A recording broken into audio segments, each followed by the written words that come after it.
నమస్తే తెలుగు రాజ్యంకి స్వాగతం. నేను మీ సంధ్య. కృష్ణ గారి ఫ్యాన్స్ మీ అందరికీ హ్యాట్స్ ఆఫ్. ఎందుకంటే స్టిల్ ఇప్పటికీ ఆయన మన మధ్య లేకపోయినా ఆయన మీదున్న అభిమానాన్ని ఏ ఇయర్, ఏ మంత్, ఏ డేట్కి రిలీజ్ అయింది అనేది ఏమన్నా చిన్న చిన్న పాయింట్స్ మిస్ అయినా కూడా మా కమెంట్స్ రూపంలో తెలియజేస్తూ మమ్మల్ని కూడా అమ్మో ఈసారి చేసేటప్పుడు ఇంకా జాగ్రత్తగా చేయాలి అనేసి ఆలోచింపజేస్తున్నారు. దీంట్లో అంటే కృష్ణ గారు మోసగాళ్లకు మోసగాడు వీడియో చేశాము, దానికి మంచి రెస్పాన్స్ ఇచ్చారు. దాంట్లో ఒక కమెంట్ ఒక విషయానికి సంబంధించి అంటే కృష్ణ గారి అభిమానులకు ఎంత ఇంపార్టెన్స్ ఇస్తారు, వారు ఒక అభిప్రాయాన్ని చెప్తే ఎలా రిసీవ్ చేసుకుంటారు అన్న అంశానికి సంబంధించి ఒక మెసేజ్ పెట్టడం జరిగింది. దాని గురించి వాళ్ళు డిస్కస్ చేయబోతున్నాం. ఏంటి అనేది శ్రీకాంత్ గారి మాటల్లోనే మనం తెలుసుకుందాం. మరి ఆలస్యం చేయకుండా దీనికి సంబంధించి శ్రీకాంత్ గారు ఏమంటారో కూడా తెలుసుకుందాం. శ్రీకాంత్ గారు నమస్తే అండి. నమస్కారం సంధ్య గారు. మన మోసగాళ్లకు మోసగాడు వీడియోలో టాప్ హీరో సినిమా విషయంలో కృష్ణ గారు అభిమానులతో ముచ్చటించినప్పుడు ఒక అంశాన్ని వాళ్ళతో డిస్కస్ చేశారంట. ఆ అంశానికి సంబంధించి వాళ్ళంతా వద్దండి అని చెప్పగానే ఏమీ ఆలోచించకుండా అభిమానులు చెప్పిన దానికి కృష్ణ గారు ఓకే చెప్పారు అనేసి అని చెప్పారు. బట్ ఏ విషయం అనేది అక్కడ కంక్లూజన్ ఇవ్వలేదు. నాకు ఆ విషయం తెలుసు. బట్ ఒక్కసారి మన ప్రేక్షకులకు అంతలా అభిమానులతో డిస్కస్ చేసిన అంశం ఏంటి, వాళ్ళు వద్దు అనగానే కృష్ణ గారు తీసుకున్న నిర్ణయం ఏంటి, అసలు ఈ టాప్ హీరో సినిమాకి కృష్ణ గారి అభిమానులకి కృష్ణ గారి నిర్ణయానికి సంబంధం ఏంటి? వాస్తవానికి బాలకృష్ణ గారి సరసన కృష్ణ గారి తనయ, ఆ తర్వాత నటి నిర్మాత అయినటువంటి మంజులు గారు నటించాలి. మంజులు గారు హీరోయిన్ ప్రకటించేశారు. ప్రకటించేసిన తర్వాత కృష్ణ గారి అభిమానులు ఏంటంటే వెల్లువలాగా కృష్ణ గారిని వాళ్ళు వచ్చి కృష్ణ గారి నివాసం వద్ద గుమిగూడి కృష్ణ గారిని ఉక్కిరి బిక్కిరి చేసేసి ఎట్టి పరిస్థితుల్లో మన ఇంటి అమ్మాయి హీరోయిన్ అవ్వడానికి వీల్లేదు అనేటటువంటి ఒక దాదాపుగా వాళ్ళ అభిప్రాయాన్ని కృష్ణ గారు గౌరవించాల్సి వచ్చింది. గతంలో ఇదేంటంటే మనకు పురంధేశ్వరి గారు వారి మరొక సోదరి గారపట్ల లోకేశ్వరి గారా లేకపోతే ఉమామహేశ్వరి గారు తెలియదు, పురంధేశ్వరి గారు వీళ్ళు కూచిపూడి నృత్యం నేర్చుకున్నారు. అవును. నేర్చుకుని రామారావు గారు ఏంటంటే దానవేరు శూరకర్ణ సినిమాలో ఒక ఆయన జయీభవ పాట రామారావు దుర్యోధనుడి స్వాగత గీతం ఉంటుంది. గీతంలో ఒక దగ్గర వాళ్ళిద్దరు కుమార్తెలు కూచిపూడి నృత్యాన్ని అభినయించేటటువంటి ఒక సన్నివేశం రామారావు గారు తీశారు. షార్ట్స్ తీశారు, వాళ్ళ మీద ఎలాగో నేర్చుకున్నారు కదా అని తీశారు. తీసిన తర్వాత నాగేశ్వరరావు గారికి ఆ విషయం తెలిసింది. నాగేశ్వరరావు గారు తెలిసి నాగేశ్వరరావు గారు ఫోన్ చేసి, బ్రదర్ అలా దయచేసి అట్లా ఎక్స్పోజ్ చేయకూడదు మన ఇంటి అమ్మాయిని, దయచేసి మీరు ఆ షార్ట్స్ తొలగించండి, నాకు అమ్మాయిలు డ్యాన్స్ చేశారని తెలిసింది అని అంటే రామారావు షార్ట్స్ తీసేశారు. విషయం పురంధేశ్వర గారు కూడా స్వయంగా వెల్లడించారు. నిజంగా రామారావు గారు ఆ నిర్ణయం తీసుకున్నారు. సరే, ఇప్పుడు ఇక్కడ మనం కృష్ణ గారు వాళ్ళ అభిమానులు వాళ్ళ నిర్ణయానికి వస్తే సంధ్య గారు, మొన్న నేను చాలా ఆశ్చర్యపోయింది ఏంటంటేనండి, డిసెంబర్లో పుస్తక మహోత్సవంలో మీరు నమ్మరు, కృష్ణ గారి మీద ఇప్పటి వరకు సరైనటువంటి సమగ్ర జీవిత చరిత్రలు రాలేదండి. కృష్ణ గారి మీద, సూపర్ స్టార్ కృష్ణ గారి మీద అదో ఒకంత లోటు అని చెప్పాలి. కృష్ణ గారు వాళ్ళ అభిప్రాయాలను గౌరవించి అభిమానుల యొక్క మనోభావాలు దెబ్బతినకుండా మంజుల గారిని నటింపజేయకపోవడం అనేది మంజుల గారిని నిజంగా చాలా బాధించి ఉంటుంది. ఆ సమయంలో మనం అర్థం చేసుకోవాలి.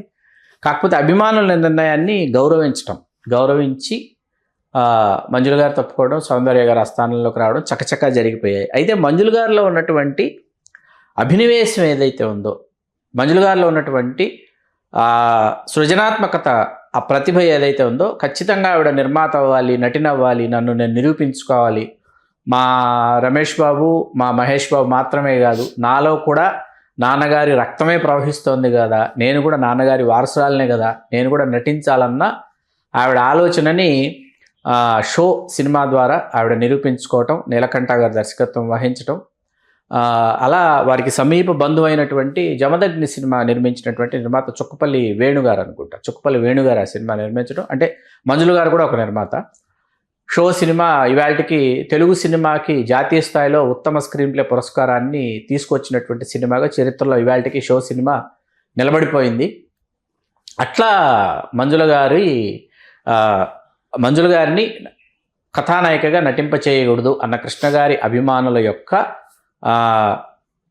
వాళ్ళ మనోభావాలను కృష్ణ గారు గౌరవించిన తీరు నాకు ఇప్పటికీ అర్థం కాని విషయం ఏంటంటే, నేను చాలా ఆశ్చర్యపోయేటటువంటి విషయం, మొన్న పుస్తక మహోత్సవంలో కృష్ణ గారి జీవిత చరిత్ర కోసం ఎంతమంది అభిమానులు, వాళ్ళు ఎంతమంది కృష్ణ గారి జీవిత చరిత్ర కావాలి, ఒక సమగ్ర జీవిత చరిత్ర అంటే కృష్ణ గారి సినిమాలకు సంబంధించి సినిమా విశేషాలు, సినిమాలకు సంబంధించి అరుదైన ఛాయాచిత్రాలతో 1-2 పుస్తకాలు అందుబాటులో ఉన్నాయి. లేక కాదు. అయినా వాళ్ళు ఏంటంటే ఒక సమగ్ర జీవిత చరిత్ర కృష్ణ గారికి సంబంధించి కావాలి, ఉండాలి అని కృష్ణ గారి అభిమానులు కోరుకోవటం నిజంగా చాలా ఆనందించదగ్గ, ఆహ్వానించదగ్గ శుభ పరిణామం అని అనుకోవాలి. ఎందుకంటే కృష్ణ గారు జీవించి ఉండగా ఆయన సమగ్ర జీవిత చరిత్రని ఆయన రికార్డు చేసి ఉండి ఉన్నట్లయితే చాలా బాగుండేది అని అనిపిస్తుంది. అయితే సినిమాలలో నటించడానికే తీరిక లేనటువంటి ఒక ఆర్టిస్టు, ఒక స్టారు, ఒక రైటరు, ఒక డైరెక్టరు, ఒక ప్రొడ్యూసరు, ఒక స్టూడియో ఓనర్ కాబట్టి ఆయన ఆ పనిని సమర్థవంతులైనటువంటి రచయితల చేత ఆయన చేయించి ఉండి ఉన్నట్లయితే చాలా బాగుండేదని అనిపిస్తుంది. కాకపోతే లేదు, కృష్ణ గారి సమగ్ర జీవిత చరిత్ర లేకపోవడం ఒక లోటుగానే మనం భావించవచ్చు. ఆ సమయంలో ఏంటంటే ఆ తర్వాత ఆయన సినిమాలలో నటిస్తూ, దర్శకత్వం వహిస్తూ, స్టూడియోని మేనేజ్ చేస్తూ, పాత్రల ఎంపికలో ఆయన తలమునకలుగా ఉంటూ, దాంతో సమయం లేకుండా పోయింది, తీరిక లేకుండా పోయింది. ఆ తీరిక లేకపోవడం వల్ల సమగ్ర జీవిత చరిత్ర లేదు. ఇవాళ పుస్తక మహోత్సవం తర్వాత అది 11 రోజులు తర్వాత సంవత్సరం పాటు అందరం ఖాళీగానే ఉంటాం. ఉన్న సమయంలో కూడా ఏదైనా చెప్పుకోదగ్గ పెద్ద పుస్తకాల షాపులకు వెళ్ళినప్పుడు, లేకపోతే ఆయా సినిమాలకు సంబంధించి ఏమైనా పుస్తకాలు విడుదలవుతున్నప్పుడు చాలామంది పుస్తకాల షాపుల యజమానులు అడిగేటటువంటి, మరీ ముఖ్యంగా చాలా పెద్ద పెద్ద పబ్లిషర్స్ అడిగేటటువంటి విషయం ఏంటంటే కృష్ణ గారి జీవిత చరిత్ర ఎవరైనా రాస్తే, ఎవరైనా తీసుకొస్తే చాలా బాగుంటుంది. చాలామంది, కొంతమంది అభిమానులు ఏంటంటే వేలాది ఫోటోలు కాదు కానీ లక్షలాది ఫోటోలు సేకరించినటువంటి అభిమానులు ఉన్నారండి. కృష్ణ గారి అభిమానులు వేలు కాదు, లక్షల ఫోటోగ్రాఫ్స్ కృష్ణ గారికి సేకరించిన అభిమానులు ఉన్నారు. వాటిని ఒక క్రోనలాజికల్ ఆర్డర్లో పెట్టినటువంటి అభిమానులు ఉన్నారు. అంటే ఏ సినిమా, ఏ స్టిల్లు, ఏ ఇయరు, ఎన్ని సినిమాలు విడుదలైనాయి, ఏది ఎప్పుడు ఎలా వచ్చింది, ఆయన ఇందులో అతిథి పాత్ర చేశారా, ఇందులో పూర్తి స్థాయి పాత్ర చేశారా, ఇది హిట్టా కాదా, బ్లాక్ బస్టరా, ఇండస్ట్రీ హిట్టా, ఫ్లాపా, ఇట్లా పూర్తి వివరాలతో కృష్ణ గారికి సంబంధించినటువంటి క్రోనలాజికల్గా దీనిని మెయింటైన్ చేస్తున్నటువంటి అభిమానులు నాకు తెలుసు. ఖచ్చితంగా కృష్ణ గారి జీవిత చరిత్ర ఎవరైనా తీసుకొస్తే, సమంజసమైన సమర్థవంతమైనటువంటి రచయితలు ఎవరైనా చేస్తే మాత్రం చాలా బాగుంటుంది. అందుకు కుటుంబ సభ్యుల యొక్క సహకారం చాలా అవసరం. మంజుల గారు కావచ్చు, వాళ్ళ అక్కయ్య పద్మావతి గారు కావచ్చు, మంజుల గారి చెల్లెలు ప్రియదర్శిని గారు కావచ్చు, రమేష్ బాబు గారు ఇవాళ మన మధ్య లేరు. రేపు శ్రీనివాస మంగాపురం సినిమాతో రమేష్ బాబు గారి కుమారుడు జయకృష్ణ ఘట్టమనేని పరిచయం కాబోతున్నాడు. ఖచ్చితంగా ఆ సినిమా విజయవంతం అవుతుందని సినిమాల్ని ప్రేమించేటటువంటి సినిమా ప్రియులు ఎవరైతే ఉన్నామో వాళ్ళందరం కూడా ఖచ్చితంగా ఆ సినిమా ఖచ్చితంగా హిట్ అవుతుందని భావిస్తున్నాము. అటువంటి ప్రకంపనలు ఆ సినిమా విడుదలకు ముందే సృష్టిస్తోంది. లెనిన్ సృష్టించినటువంటి ప్రభంజనం ఇంకా ఆ ప్రభంజనం ఇంకా పూర్తి కాకముందే శ్రీనివాస మంగాపురం కూడా తనదైనటువంటి ఒక ప్రభంజనాన్ని సృష్టించాలని మనం కోరుకుందాం. ఇటు అక్కినేని వారసుడు అఖిల్, అటు ఘట్టంనేని వారసుడు జయకృష్ణ. ఇంకోటి కూడా ఆయన ఏం పెట్టారంటే కృష్ణ గారి అభిమానులతో వారి భావాలను, అంటే అభిమానుల భావాలను ఎప్పుడు గౌరవించేవారు. ముఖ్యంగా ఎస్వి కృష్ణారెడ్డి గారి అదే టాప్ హీరోకి సంబంధించి దాంతోపాటు ఛత్రపతి శివాజీ చిత్ర నిర్మాణ విషయంలోనూ ఆయన అభిమానుల అభిప్రాయాలను గౌరవించి తన నిర్ణయాన్ని మార్చుకున్నారని పెట్టారు. ఏంటది ఛత్రపతి శివాజీ నిర్మాణ విషయం? వాస్తవంగా ఏంటంటే ఛత్రపతి శివాజీ ఆయన చిరకాల వాంఛ అండి. కృష్ణ గారు ఆ పాత్రని పూర్తి స్థాయిలో అల్లూరి సీతారామరాజులకు నటించాలని ఆయన కోరుకున్నారు. కాకపోతే అప్పటికే మరాఠీలో, హిందీలో మీకు ఛత్రపతి శివాజీకి సంబంధించి చాలా గొప్ప సినిమాలు వచ్చాయి. ఆ స్థాయిలో తీయగలరంటే ఖచ్చితంగా కృష్ణ గారికి ఉన్న వనరులు కావచ్చు, వసతులు కావచ్చు, స్టూడియో కావచ్చు, ఖచ్చితంగా ఆయన నిర్మించగలరు, ఆయన నటించగలరు. కాకపోతే ఏంటంటే ఆయన ఆ పాత్రని పోషిద్దాం అనుకున్న ఒక వయస్సులో కాకుండా ఆ వయస్సు దాటిన తర్వాత ఆ పాత్ర పోషిద్దాం అనుకున్నారు ఆయన.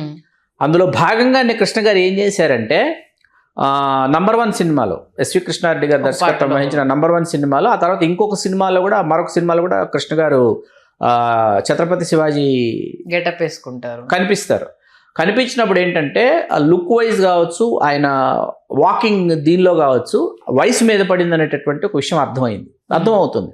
అందుకని ప్రేక్షకులు, అంటే ఆయన అభిమానులు ఏమన్నారంటే శివాజీ అనగానే, ఛత్రపతి శివాజీ అనగానే చాలా యువకుడు, చాలా వేగవంతమైనటువంటి పోరాట పటిమ కనపరిచేటటువంటి వాడు, ఆ స్పీడు, యాక్షను దాన్ని ఊహిస్తారు.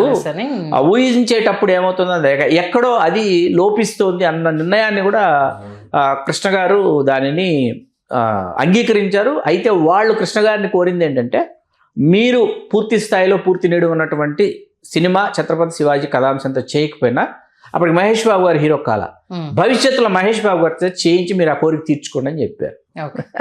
అయినా అంతటి హీరో అభిమానులు చెప్పంగానే ఆగిపోవడం అంటే మామూలు విషయం. అవును, ఆయన వాళ్ళ అభిప్రాయాలకు గౌరవం ఇచ్చేవారు, వాళ్ళకి సమయం ఇచ్చేవారు, వాళ్ళతో కలిసి భోజనం చేసేవారు, వాళ్ళకి భోజనాలు పెట్టాడు. విజయ నిర్మల గారి జన్మదినమైనా, కృష్ణ గారి జన్మదినమైనా, మహేష్ బాబు గారి జన్మదినమైనా, ఎవరి జన్మదినమైనా కృష్ణ గారు అందుబాటులో ఉంటూ కృష్ణ గారి అభిమానుల్ని అలరించేటటువంటి వారు. ఫోటోలు కూడా అంతే ఓపిక దిగేటటువంటి వారు. ఆయనకు ఓపిక ఉందా లేదా, నించోగలరా నించోలేరా అన్నా కూడా ఆయన చాలా ఓపికతో సమయంతో ఫోటోలు దిగారు. నాకు ఎస్వి కృష్ణారెడ్డి గారి దర్శకత్వంలో నాకు ఇప్పటికీ కృష్ణ గారి నంబర్ 1 కంటే నాకు సంప్రదాయం చాలా ఇష్టం. నాకు సంప్రదాయం సినిమాలో ఆయనే డ్రైవ్ చేసుకుంటా వచ్చేసి అసలు చాలా బాగుంటుంది. ఆయన గెటప్, ఆయన స్టైలు, ఆయన పంచకట్టు, కాళ్ళ మీద కాలు వేసుకునే తీరు నిజంగా చాలా బాగుంటుంది. ఎందుకు సినిమా ఆడలేదు నాకు ఇప్పటికీ అర్థం కాదు. ఫ్లాప్ ఆ సమయంలో ఇంకా ఎంతో ఏమంటారు, హెవీ కాంపిటీషన్ ఉంది. సంక్రాంతి సమయంలోనే వచ్చింది. హెవీ కాంపిటీషన్లో సినిమా ఆడలేదు. అలాగే 300వ సినిమా కృష్ణారెడ్డి గారు అడిగారండి దర్శకత్వం చేస్తారని. పర్చూరి బ్రదర్స్ ఏం చేశారంటే కృష్ణ గారిని వాళ్ళు ఒక మూడ్లో పెట్టారు. మూడ్లో పెట్టి అల్లూరి సీతారామరాజు బ్రతికి ఉంటే అని చెప్పడంతో కృష్ణ గారు కనెక్ట్ అయిపోయారు. కనెక్ట్ అయిపోయి తెలుగు వేరు లేవరు ఆ టైట్లు ఇవన్నీ ఏంటంటే కృష్ణ గారు అరే నా 300వ సినిమాగా this is the right decision అని కృష్ణ గారు అనుకోవటం. అల్లూరి సీతారామరాజు 100వ సినిమా, 200వ సినిమా ఈనాడు, వాటి కొనసాగింపుగా ఉంటుందని కృష్ణ గారు అనుకున్నారు.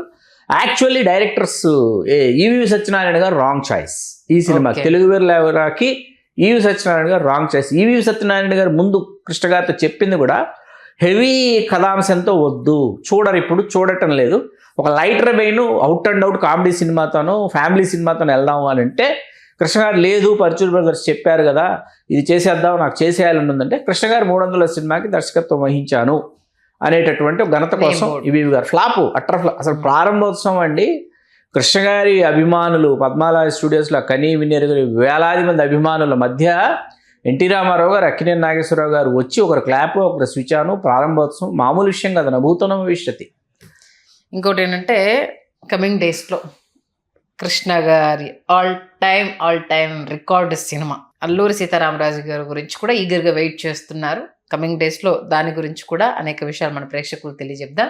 మరొకసారి కృష్ణ గారి అభిమానులకు సంబంధించి ఆయన ఇచ్చిన వాల్యూకి సంబంధించి చాలా చక్కగా తెలియజేశారు. ధన్యవాదాలు శ్రీకాంత్. ధన్యవాదాలు సంధ్య గారు.